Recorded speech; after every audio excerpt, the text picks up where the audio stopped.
Alright, our water is hot. We're gonna grab this barrel here.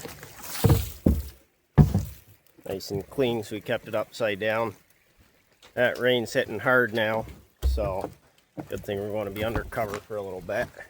Go right in here. Here it comes. It is spring. So then I pour the hot water in here, and then I bring some cold water in. Then we use our soap, as I showed on a previous video. That right there is what we use. And you put a certain amount of that in until you get the right pH. Our membranes call for 11.5 pH. 11.5 to 12 is safe. Below or above that, you're probably going to tear stuff up. Well, we got our hot water in here. It's all steamy. Got my glasses all fogged up.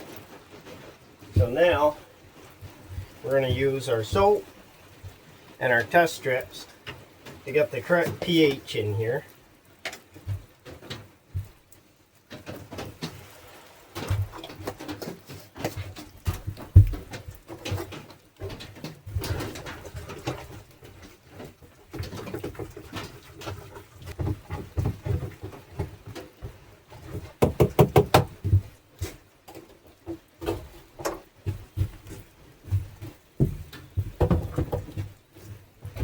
Now we're going to take all our lines, put them in there.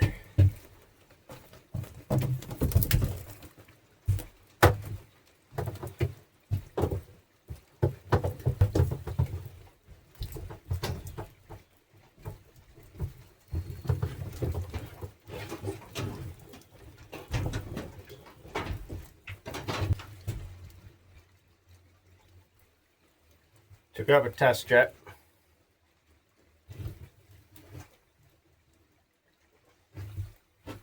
And we are definitely just a bit high. Open our valve to bypass so that we can wash. Turn these little valves on here.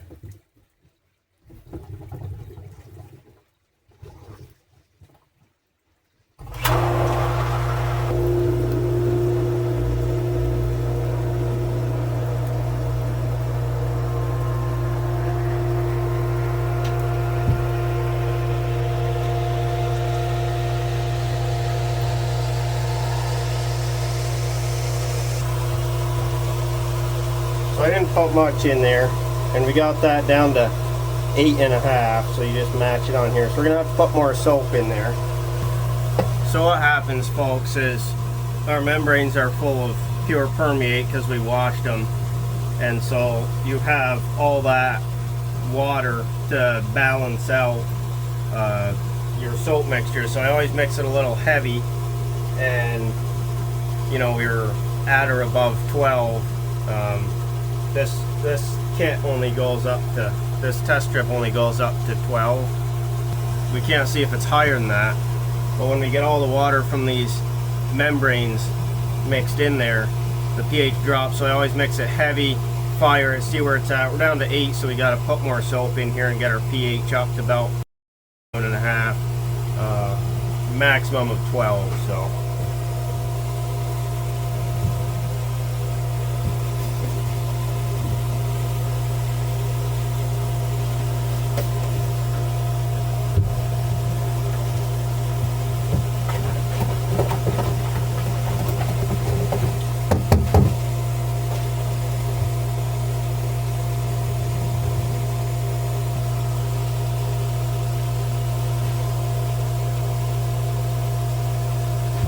So now we're up to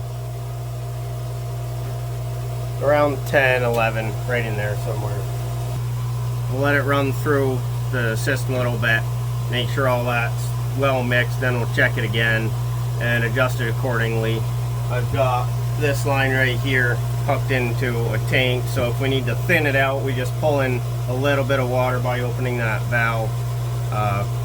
This one right down here. Anyway, and if we need to bring our pH up, we'll just add a little bit of soap in there. So here's the bypass valve I was talking about. So it comes from the filter, if you remember, and over through here, and that can feed this high pressure pump here and then push it out back there. It's probably a little tricky to see. Or we can bypass this pump entirely right here and just push it through the membranes, and we're getting, you know, a good almost 50 psi there, which we don't need pressure for this. Actually, the less pressure the better, but when you're pushing through 7 membranes, you're just going to get pressure, so it's no big deal, but you're not trying to create any sort of pressure. A nice slow wash is better, so when we run our permeate through, and definitely when we run our soap through, the slower the better. It just pushes it right through there and slowly cleans it. We'll actually, at a certain point here, we'll turn our pump off and allow that soap to just kind of sit in there and do its thing, and then we'll plug it back in and keep running it. So usually 45 minutes on, you know, and then some time off. So that's just kind of how we clean this. Here's our solution. So we've got this line right here pulling it in. We got that just down in there, and it's pulling it into the system, into the motor. And then we've got the line that normally runs our permeate out. That line is dumping into here, and then the line that normally does concentrate to the sugar house, we got that right here. Our valve's closed, so there's that soap ain't going anywhere. We got it all right here, and it's just a self-contained system that continues to circulate and clean the membranes. So folks, as we're washing this, I just wanted to say, information out there can be hard to find, so if you've stumbled across me and you like what you see here for my setup and want to know what I've done in my experience here, don't be afraid to drop a comment, ask a question, get a hold of me, and I can walk you through what I've done here, my experience. That's why I included, you know, what the motors are and what the pumps are and all that. I'm running 7 membrane series. They're 4x40 membranes, and I was told I couldn't do it, and it worked great the whole season. So I'm more than happy to share any of that information that might be useful to somebody. So again, don't be afraid to jump in there and ask questions. Proof is right here, folks. This stuff is stuck on real good, and I just get this and rub that. Not even all that aggressive. You see it washing right off.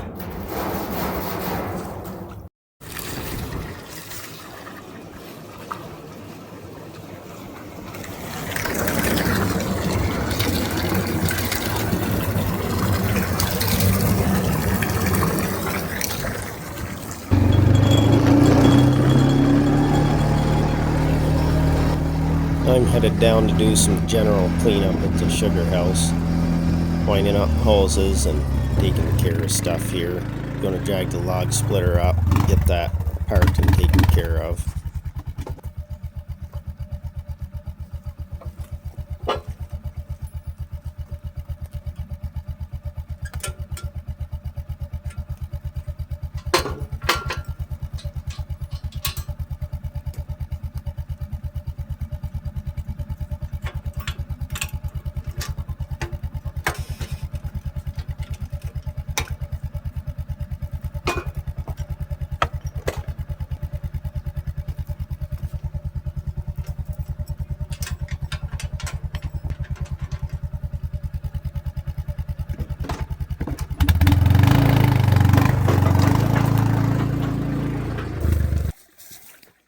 So there's always endless general cleanup to do. I use this hose and hook that right to the pump, and I use that to clean the tanks, and I also pumped water into the RO feed tank and pushed a lot of water through that. I would recommend a minimum 400 gallons for the setup I have, and I did 400 to 500 gallons through that, so we should be all set for the season on the RO.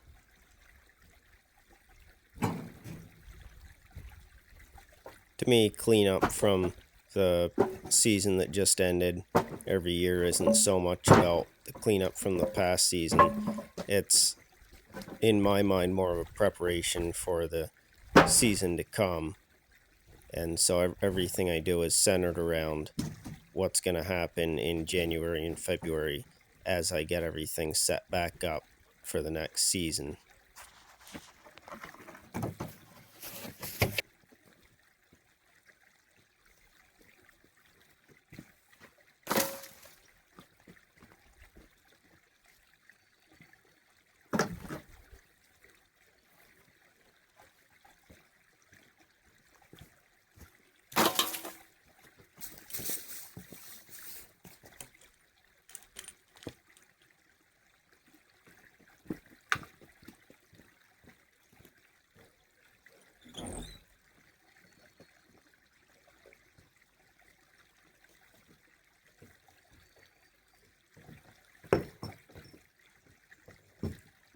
Well, thank you for sticking with me, folks, through this. It's been a process to clean up, and we're not quite finished, but we've got the important stuff done. If you haven't, please consider subscribing. Definitely give a like and also comment.